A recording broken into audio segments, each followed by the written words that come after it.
Hey everyone. For this episode, we have on the Executive Director of Autism Tennessee, Jessica Moore, and Mark Rembert, who leads Spectrum Dads. Autism Tennessee Spectrum Dads is a welcoming space for father figures of autistic children, youth, and adults to find community and belonging. In this episode, Mark discusses the group and also talks about his son, Eric. Jessica talks about her two sons and how Autism Tennessee helps parents navigate an autism diagnosis to figure out resources and next steps. April is Autism Acceptance Month in Tennessee. One of the reasons we started this podcast is because, as a dad, you love your family, but you don't always know where you can find community.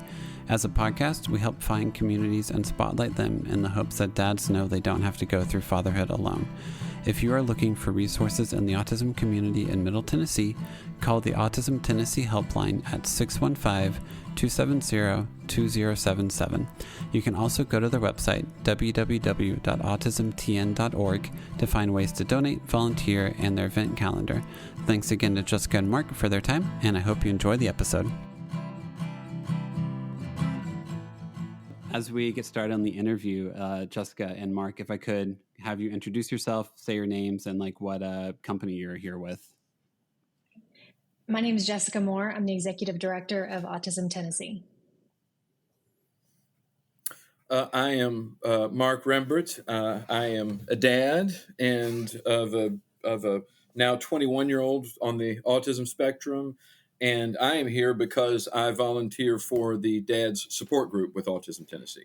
And that's kind of the main focus of this interview today is I really want to talk to Mark about what his group is like, because I do think it's really important whenever you have children to find community, and making more people know about what community there is for you, especially whenever you have a kid on the spectrum, I think is really important to do. So, Mark, can you tell us a little about the group and how long you've been in it? Sure. Jessica, how is it? It's almost 3 years. I looked it up. That we've been doing Your first this? meeting was March of 2021. Wow. Yeah. So every bit of 3 years. How about that? So for a while we did it twice a month. Now we're doing it monthly. It is obviously for dads of kids on the autism spectrum. It is a free flowing discussion. We have this group of regulars that comes, and on these days where it's been nothing but regulars, it can be a discussion that has about everything but autism. Be it football or bands or whatever it might be.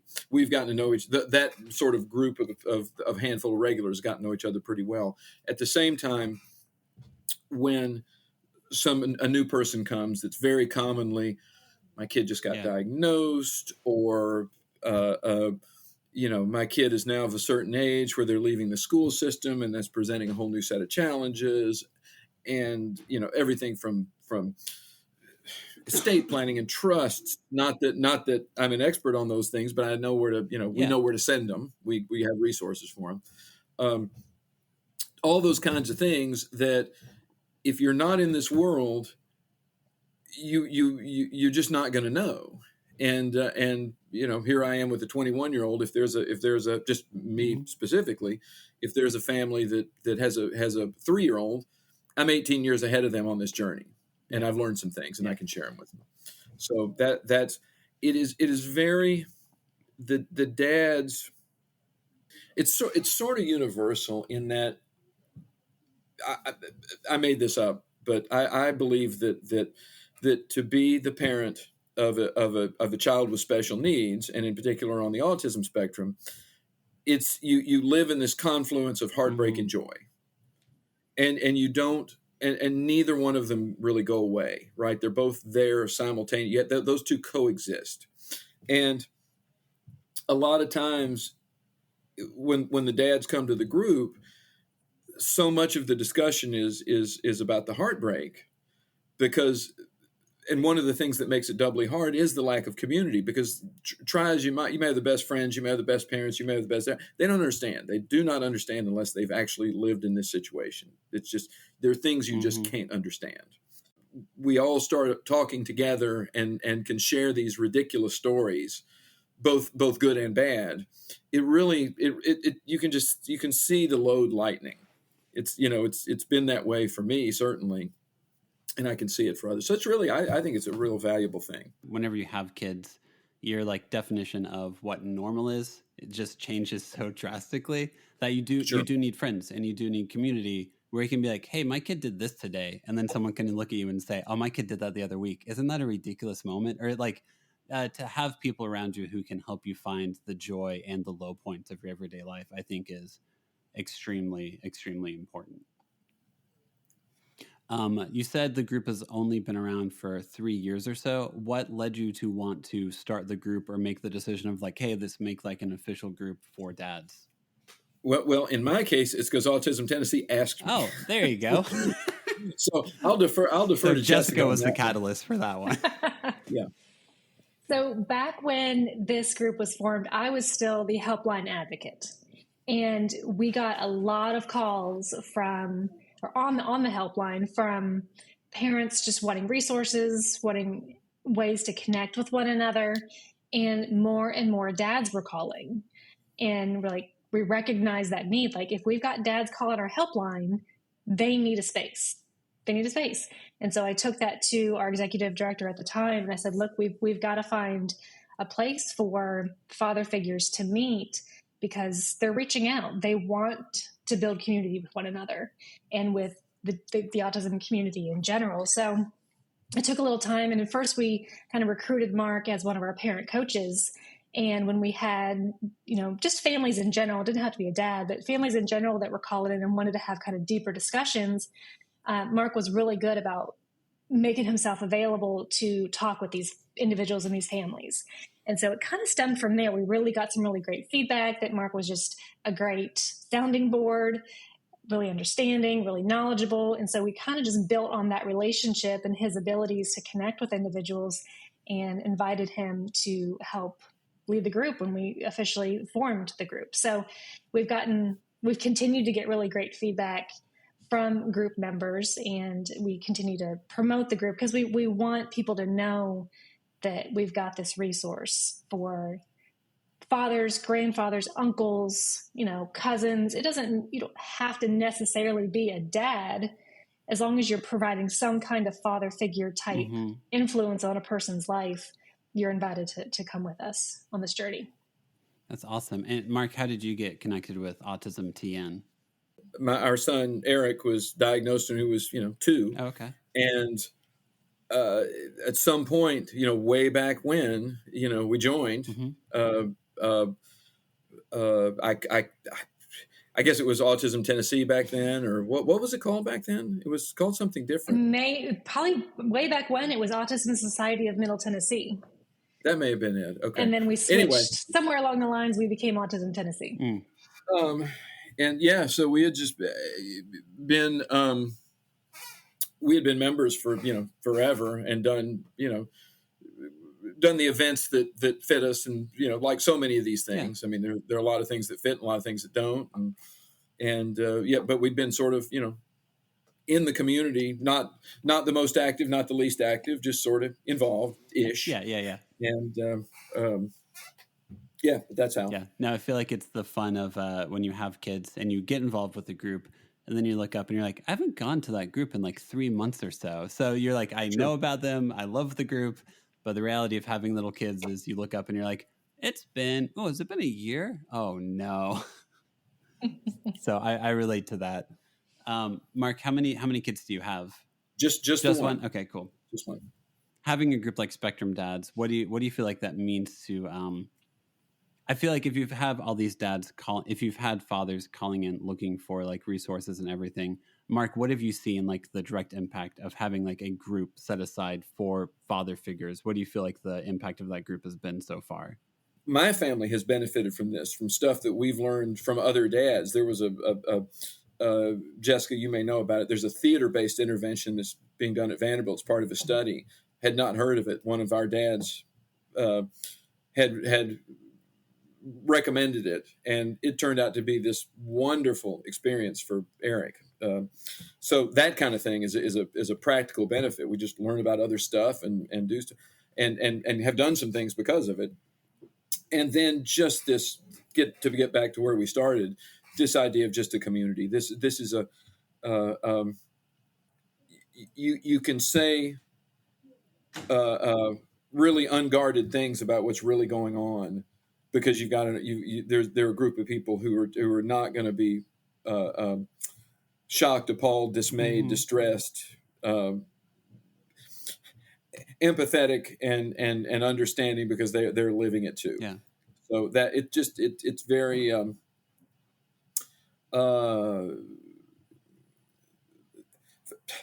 you might say from a mental health standpoint, it's very helpful. Yeah, absolutely. Yeah. I think it's been really good to see. I feel like in the past couple of years, the discussion of autism has increased greatly. I know like now there are actual like gyms that are dedicated to sensory needs, basically. Sure. One of our first interviews was with the guy who formerly owned We Rock the Spectrum down in Franklin. Yep.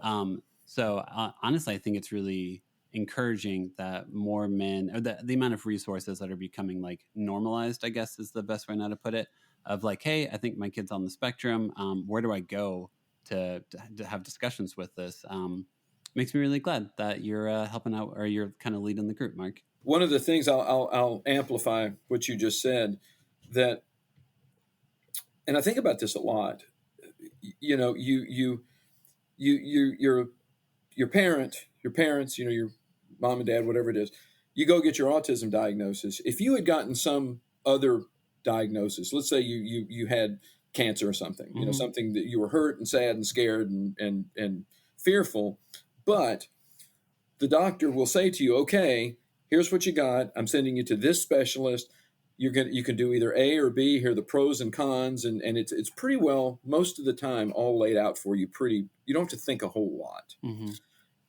You get your autism diagnosis, and this world of often conflicting advice opens up, and multiple sort of things are suggested without any seeming prioritization. You know, families are sort of faced with this: what should I do first? And it's not always clear. That was very much our experience, and it took some doing to prioritize it, to analyze it in such a way that we weren't just firing scattershot at this. Right? Yeah. We really had to do some work first to sort of figure out what to do first. Anyway, work first to figure out what to do first, and listening, you know, talking and listening with these dads who have all been through that in one way or another, and is also, again, really affirming. Yeah. You know, because it's not, you feel, we've all felt lost. We've all felt confused. We've all felt, you know, some degree of hopelessness at times with this. And yeah, this is not just me. This is common. And there are ways to make tomorrow better than today.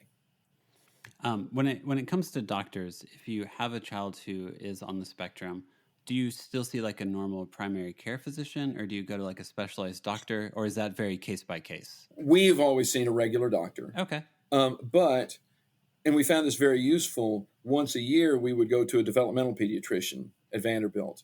And that was quite useful, because they had insight that our pediatrician just didn't have. And I wouldn't have thought a model like that just on the surface. Why would we go see this person once a year when, you know, we've got a pediatrician who's quite capable? But it was this other level of insight, and it was really useful. I think a lot of families do something like that. If I can ask, where is Eric on the spectrum? I know, because I feel like you've got like nonverbal to verbal. Sure. Where is Eric on it? So he is he's certainly verbal.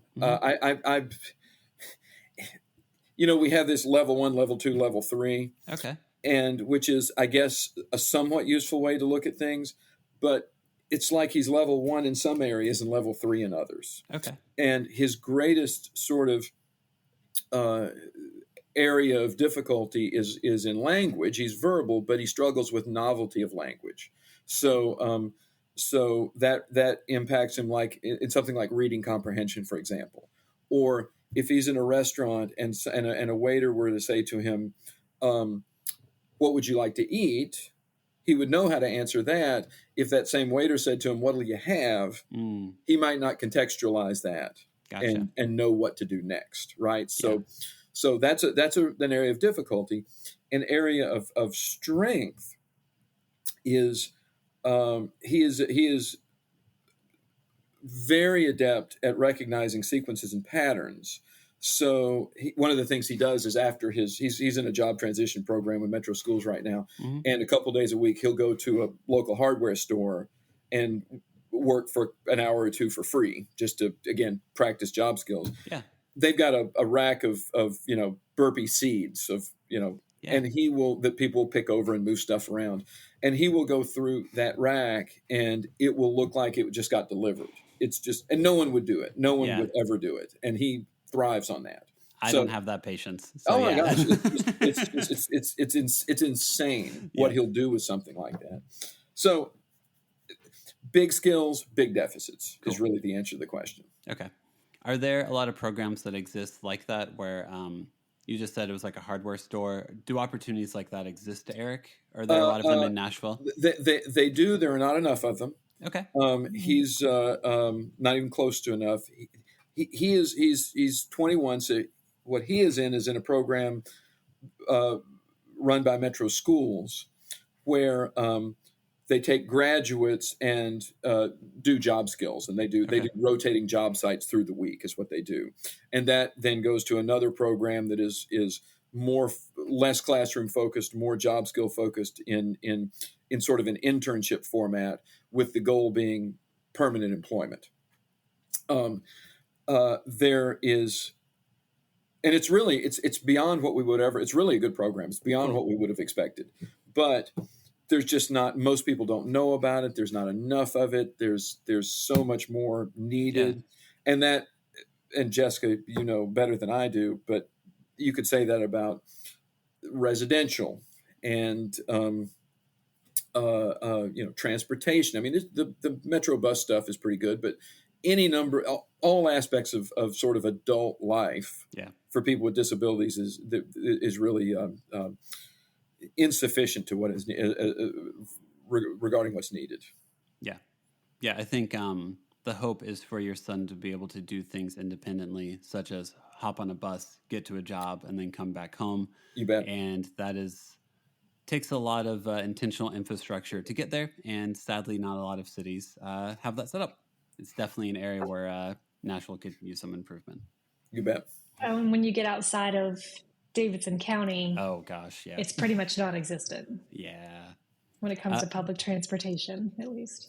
It really, I mean, yeah. What if you got somebody in, pick a Trousdale County, let's just say, just hypothetical county, that if Eric lived in Trousdale County, I mean, the thing to do would be to move. Yeah, it really would. The resources simply aren't there.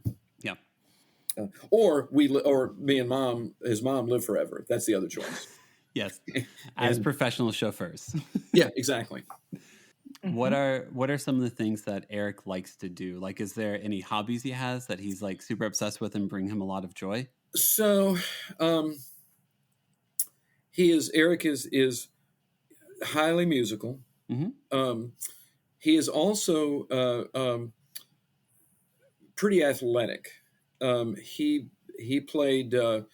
This was one of our big success stories. He played high school tennis and that's awesome. And legitimate. I want to shill for something, just shamelessly shill for something. Yeah, please do.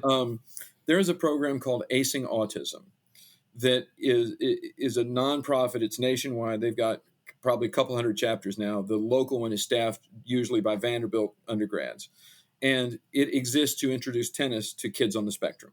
It's what they do, and this is one of these successes that was built on 1,000 failures. But Eric's preferred sport is basketball, but he's too good an athlete for most of the special needs opportunities. He's just too good for that. But if you think about playing basketball with neurotypical peers, it's too fast. It goes too many different directions. The rules aren't transparent. It's just really difficult. Yeah. Tennis, with its layout, you hit between the lines, you pause after every point and, announce the score, even though the score is a little wonky, but, it just turned out to be the perfect fit for him. And and I had played high school tennis, so I was able to, help him as much as I could. And we started when he was about 13 with this. And by the time he was, sophomore in high school, he was, a legit tennis player. And so that's, as far as what he likes, that's another thing. Tennis has been a huge success for him. That's awesome. Yeah. And so music, tennis, and just, of course, loves to play on his phone and all this, just like I do. Yes. Are concerts or is live music too overstimulating for him? Or not at all. Cool. Actually. Good. And I'll so that, you don't mind if I tell stories, do you? That's actually my hope of this. So Eric again has always been sort of highly musical.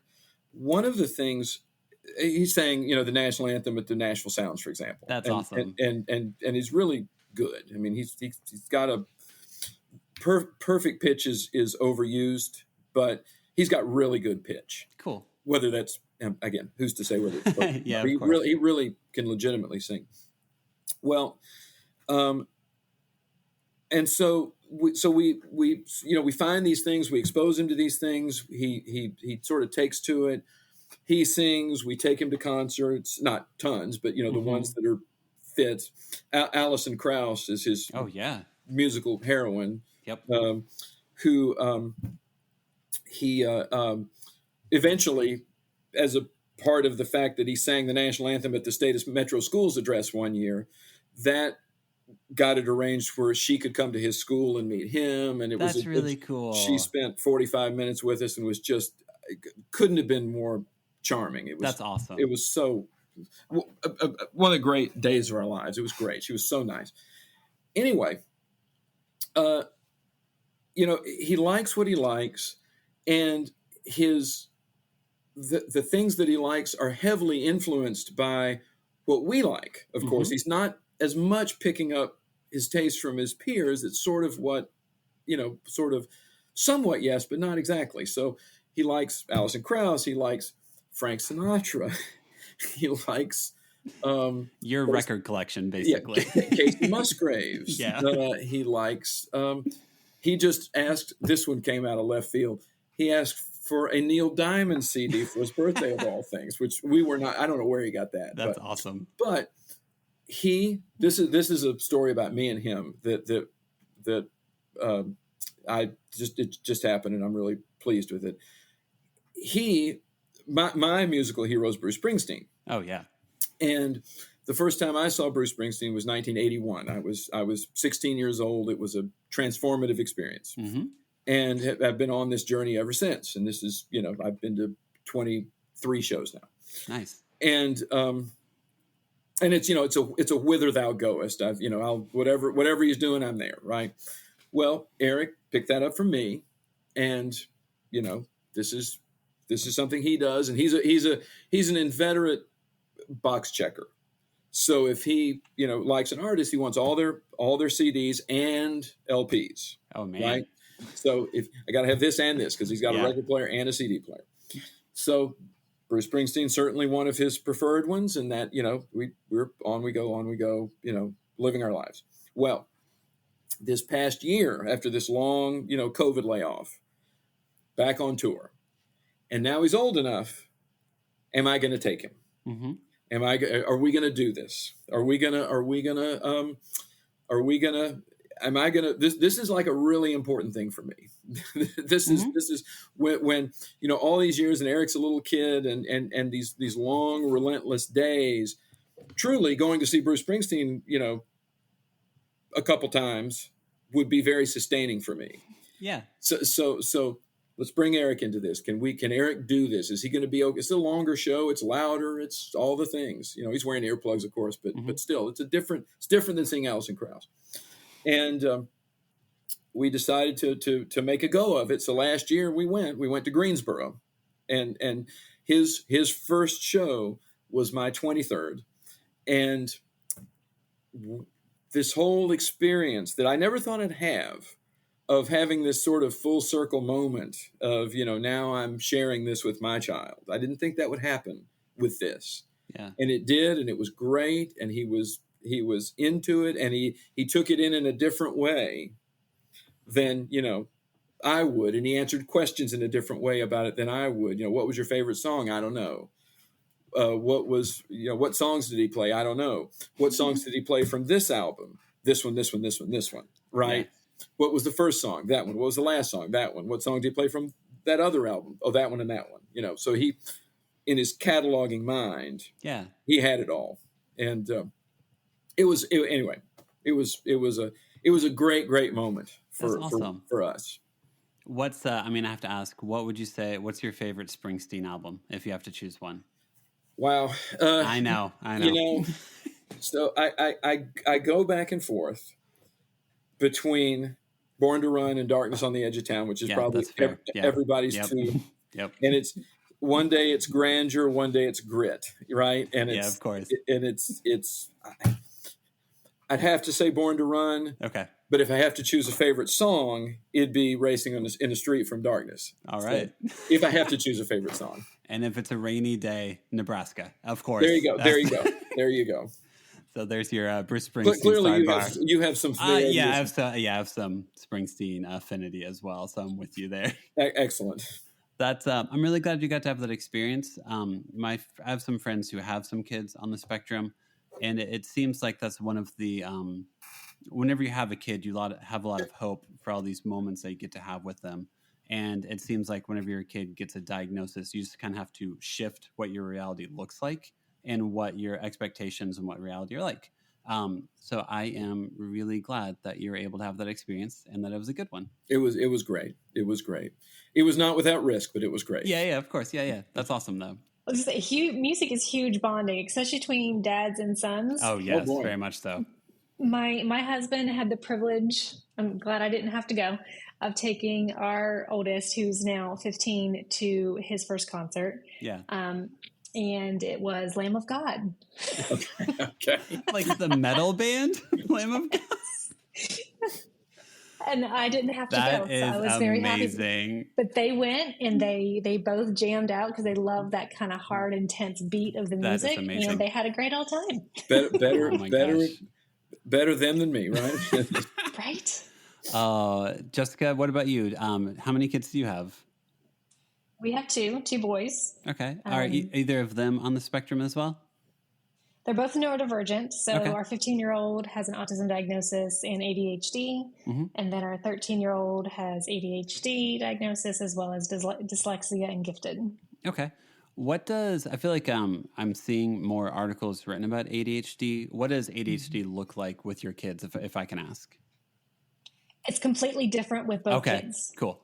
Completely different. So with our 15-year-old, his ADHD is more of the inattentive type. So he could hyper-focus and get really involved in a particular project or an interest.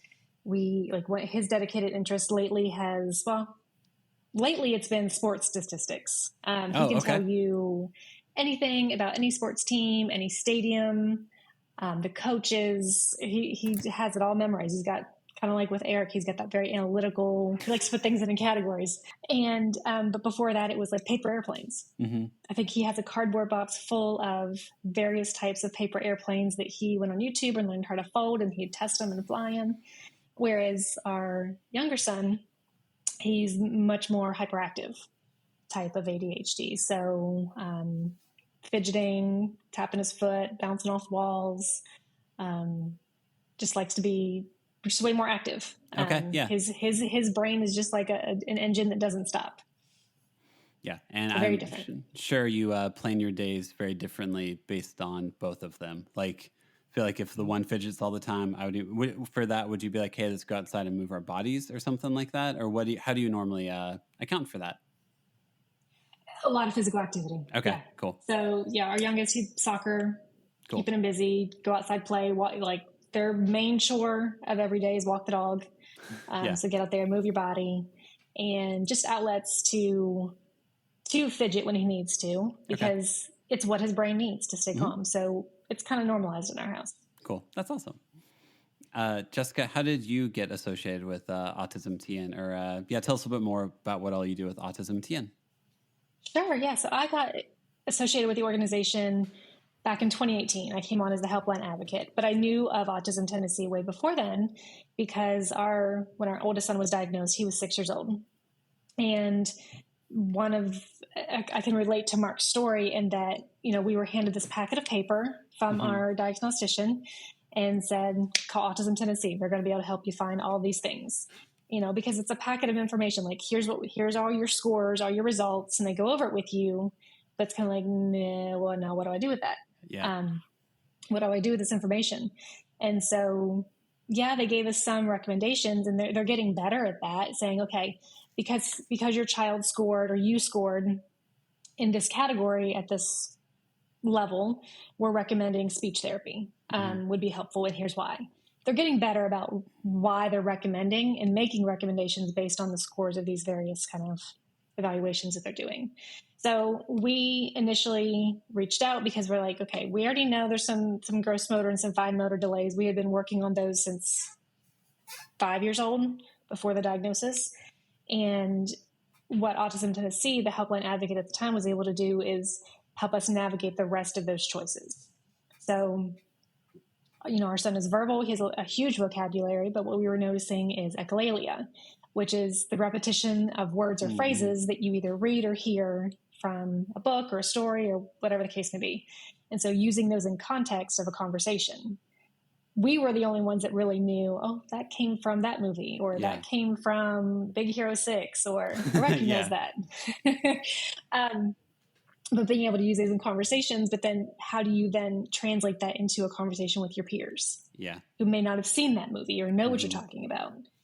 So that's kind of how that conversation started, at least with Autism Tennessee, is reaching out to the helpline advocate and saying, okay, here's the recommendations that were made to us. Now, what are our next steps? And getting us connected to the providers in our area that were able to take our insurance, that we wouldn't be driving all over Tennessee to get where we needed to go, and just helping to know that this was doable. We just had to have a plan. So helping us to have this plan in place so that he had what he needed to be successful. What was weird is I remember when we got the diagnosis initially, it wasn't the autism diagnosis that threw me for a loop. It was the ADHD diagnosis. So I'm like, huh? Because I had always pictured the bouncing off the walls, or the verbal tics, or the the not able to sit still, and he was not that kid. So that's what threw me off the loop, or threw me out of the loop. So when the helpline advocate decided to retire, her name was Carolyn. She had been with the organization for 20 years. She decided, I'm ready to move on. And so I had been attending, or us as a family, we had been attending Autism Tennessee events. We had been to a couple informational sessions and started to get involved. And I was presented with the opportunity and applied and got the position. So that's how I initially came on. So I became the helpline advocate. And so I started being the one to take all the phone calls, helping other people connect to the resources available in our area. So, and have just navigated different types of positions with the organization since then. That's awesome. Cool. I feel like you both kind of hinted at, whenever you have a child that's on the spectrum, how important is order, in your house, or creating patterns that they can then follow? Is that almost a necessity? Structure and routine. We're that's the way to phrase it. Structure and routine. So predictability, knowing what's coming next. Okay, cool. Yeah.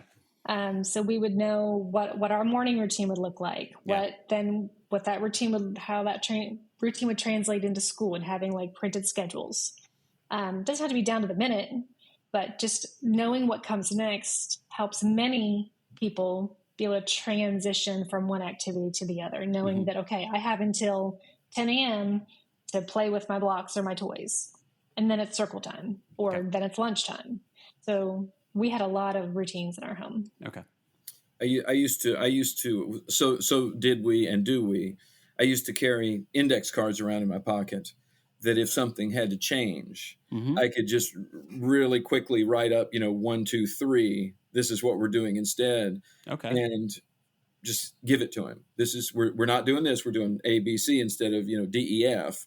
And when he could when he could put it, take it in his hand, hold it, look at it, it just made it so much easier than a verbal instruction. Okay. Really, really helped. That's cool. Yeah. Cause, transitions can be a, source of like meltdowns, right? Whenever you're in those scenarios, right? So you're trying to basically help your child process what the next thing is as much as possible, Precisely. right? Okay, Yeah. cool. Sweet. Nice. What all type of events does should I call it Autism TN or Autism Tennessee? I'm being very literal since it says we go, TN. it's Autism Tennessee. We just shorten it because we write out the word so often that it's like I just shorten it understand to that. TN. Sorry, I just realized. Tennessee. Yes, I just realized I should probably have asked that earlier. That's funny. That's all right. What all type of programming does Autism, or what type of programming and events does Autism Tennessee offer or do? So our longest running program is the helpline that I mentioned earlier. We've had that probably since our creation back in the mid 90s. That's when the organization originally began, kind of really just as a community-based service. A lot of moms, a lot of volunteers, some dads too, just came together and decided we want to help others find resources. And that's how they kind of came together as a group, as they were sharing resources with one another, meeting at doctor's offices or therapy waiting rooms. And that's kind of how they got to know one another. So that's our longest running program. It's gone through a couple of variations over the years, but that's initially what brought us to where we are today. And what's nice is that the helpline advocates that we have now still talk one-on-one with every single person or family that calls in. Yes, we have resources available on our website that you can kind of click through and read about, but that's the meat and bones of what we want to do, is have those one-on-one conversations so that the individual or the family knows, like, you're not the only person who's looking for this or has been through this. Yeah. And is looking, trying to navigate a new diagnosis, or looking even for diagnosticians initially. We have a huge provider shortage in our state. So helping people navigate a 20-month wait list at a particular, right? It can be longer, 20 months for an evaluation appointment. Okay, there are other providers. Here's how we can help you navigate. So that's, like I said, helplines have been there the longest. So over the years, we've branched out and we offer a variety of social networking opportunities. Obviously, we're here because of Spectrum Dads and Mark's work with that group, but we have another variety of just family groups that self-advocates can be involved in as well. Our Autism Tennessee Families group is Facebook-based, and I'm not even sure how many members are in there now, probably around 5,000 across the state of Tennessee. Yeah. And so that's a really great opportunity to connect with one another. But then we also have in-person options as well. So our adult social networking groups include anyone 18 and up, both diagnosed as children or diagnosed as adult, and kind of helping to navigate some of the things life can throw at you in those two scenarios. We host a variety of community-based, just fun events for people to get together. In July, we have a pool party every year at Tommy Garrett Aquatic Center in Gallatin. And we've been doing that. I think this is going to be our fifth or sixth year. It's just an opportunity to get together, do something fun, but we help control the environment. We make sure the lifeguards aren't blowing their whistles. We help people understand, keep the music down a little bit. Let's be mindful of, the people around us. And we try to keep the crowds a little bit smaller. That facility can hold probably 500 people, 400 people. We keep it to more like 150. That way everyone has space and, we're not on top of one another. But what's also great is that somebody has a problem at the event, a sensory issue, a meltdown. There's no judgment. Yeah, it's just everyone steps in and says, do you need anything? Yeah. How can I help? So it's an opportunity again to just create that sense of community and understanding amongst one another in a kind of that brave environment. But what else we do? We offer some education events. We have our Acing the Spectrum series that we try to target specific topics or skills that you really can't Google. there's so much information on Google that I realize it can be a black hole. Yeah. What we try to do is take the information that's good and make it available in a way that's like digestible. Like in important topics too, that you really shouldn't or don't want to Google. So like in June, our Acing the Spectrum series is sexual health and wellness for autistic adults. Yeah. And it's a topic that's really not discussed enough, that, you know, people are going to be involved in relationships, and how can we help them stay safe in those relationships? So it's a 6-part series, really diving into some of those kind of more sensitive topics, but things that need to be discussed. So that's in June. We also have parent panels and spectrum chats. So the just panel discussions basically, but we actually have one coming up this Thursday. I'm not sure when this will air, but on April 18th, we have a parent perspective on kind of something Mark brought up earlier, is helping parents navigate a new diagnosis. Yeah. So managing those expectations, helping to understand that, you know, an autism diagnosis is not the end of the world. We know so much more now. It's just what the expectation that you had in your head of what your life would be like as a parent is just, that's what's different. Your child is still the child that you've always had and loved. It's just things might look a little different as far as providing the supports that they need. So that panel discussion's coming up. We offer some training opportunities in the community. We have a Building Bridges program where we go out into childcare, daycares, preschools, and help them develop out their inclusion plans and help them provide a better environment for neurodivergent children, whether they're diagnosed or not. But, you know, sometimes that can cause an issue with behaviors. We've heard a lot on our helpline about child care providers giving like 2-week trial runs to children on the spectrum, which is insane. It's insane for any child to say, you got 2 weeks to try to get used to this brand new environment and all these different kids and all this different stimuli. And if you can't cut it, then you're out. We hear that a lot. Interesting. So we're trying to navigate that. We're trying to help bridge that gap. So that's in a nutshell kind of what we do. It's a lot of fun. It's a lot of work, but we enjoy what we do. Do you guys mostly service Middle Tennessee, or do you service all of Tennessee? We serve the 37 counties of Middle Tennessee. Okay, cool. So top to bottom, and then from like Dixon to like Brookville. That's awesome. Man. Are there equivalent or sort of analogous organizations in East and West? There are.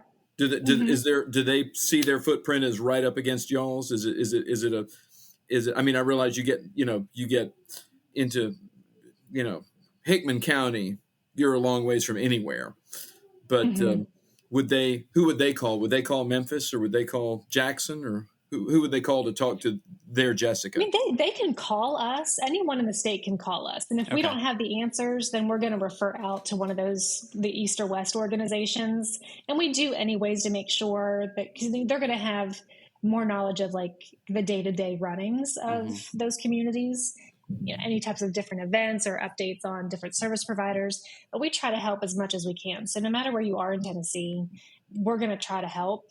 But we may be referring out to ARMS in the West, or Autism Society of America, the East Tennessee chapter in Knoxville, most often. Cool. I do have a question about like medical resources. How is Nashville for like medical resources to help out with diagnosis? Like, it seems like you both have referenced Vanderbilt has a lot of good resources for medical care. Are they pretty good with knowing how to help people out? They are. They have Triad, and they have the Kennedy Center. And so there's a lot of resources there and a lot of research being done as far as just, you know, developing out best practices for a number of topics associated with, you know, an autism diagnosis. But they're not the only ones. There's a lot of other facilities. When I mentioned the 20-month wait period, sometimes that's what we hear about Vanderbilt, because they get referred to so often from primary care physicians. That's what they know to do, is to refer out to Vanderbilt. So unfortunately their wait list can be quite long. It's not always 20 months, but that's part of what we do, is keep that resource database so we can say, okay, go ahead and get on Vanderbilt's wait list, see if they can get you in earlier, but here are some other options for you as well. Hey, Jessica, on that same topic, one of the things I've been aware of over the years is that one of the advantages of going to Vanderbilt is they accept most insurance. That's true. And so many, of the psychologists that might be perfectly qualified to do a diagnosis do not. Do you have do you have a list of those that do take insurance, or is that the problem? We do try to keep that information handy. So in the database under each, referral that we have, we try to keep track of what insurances they are able to bill. Now, obviously, we know that can change sometimes on a daily basis, but we do try to maintain that. So if you say, okay, well, I've got United Health Insurance, or I'm on TennCare, who can I go to? And, when you deal with TennCare, the list does dwindle dramatically on the available opportunities for you, but which is unfortunate.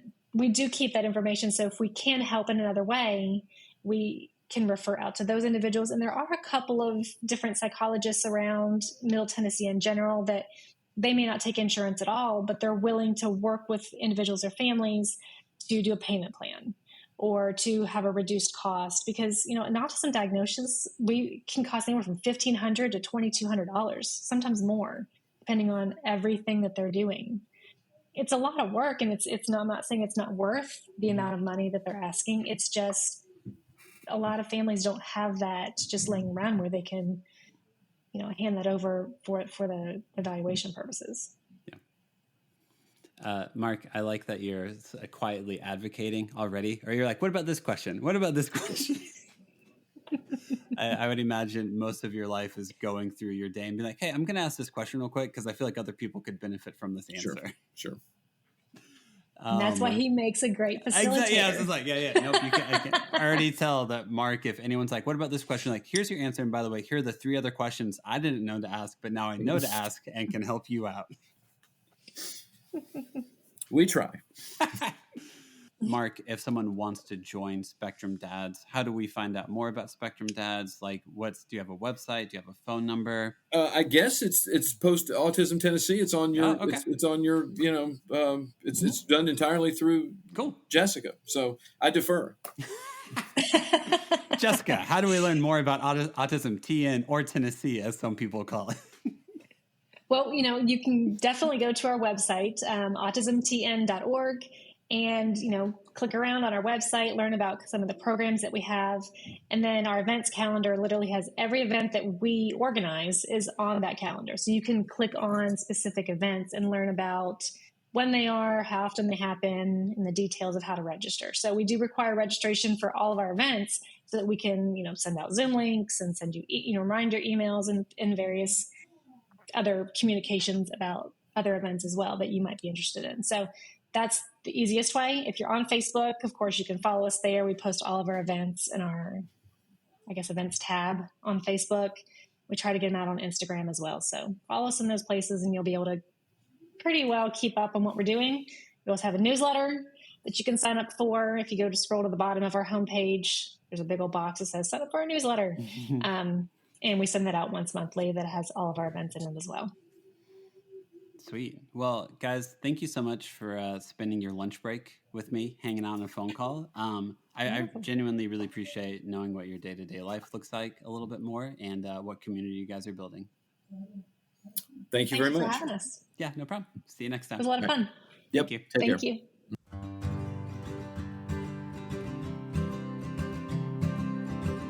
Thanks again for listening. Make sure to follow us on Instagram at The Nashville Dads and to subscribe to us on Apple and Spotify podcast. We record at New Light Podcast Studio, and episodes are produced by me, Devin.